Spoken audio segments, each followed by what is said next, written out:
Bonjour à toutes et à tous, voici l'analyse du SP500 et de l'euro-dollar pour le vendredi 10 avril. Le SP500 ne lâche rien malgré la baisse hier du titre Alcoa suite à une perspective de chiffre d'affaires un petit peu moins importante que prévu.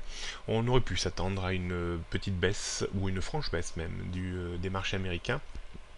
Il n'en a rien été, ils ont fini quasiment au plus haut de la séance hier et le SP500 a refranchi de nouveau cette petite résistance intermédiaire autour des 2080 points.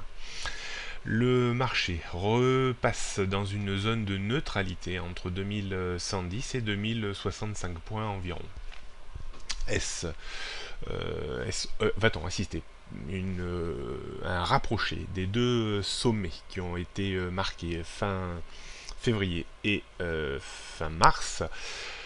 Ça reste une possibilité, mais attention quand même, il ne faudrait pas que l'indice reparte à la baisse, recasse 2080 et 2065 points, auquel cas les investisseurs seraient une nouvelle fois déçus et pourraient vendre un petit peu plus massivement que d'ordinaire. Donc toujours la même zone de résistance, 2100, 110, support 2080, 2060, 2030, 2020 et 1965 points. Comme je vous l'ai dit tout à l'heure, on repasse relativement neutre entre 2110 et 2065 points. Du côté de l'euro-dollar, la zone de trading range au sens strict entre 1,1050 et 1,07 a été franchie à la baisse, ce qui pourrait remettre une petite pression baissière sur l'euro-dollar en direction de 1,06 voire 1,05. On n'est pas à l'abri d'avoir une dérive horizontale, comme je l'expliquais il y a quelques semaines, dans une zone plus large entre 1,0460, 1,05 et 1,10, 1,1050.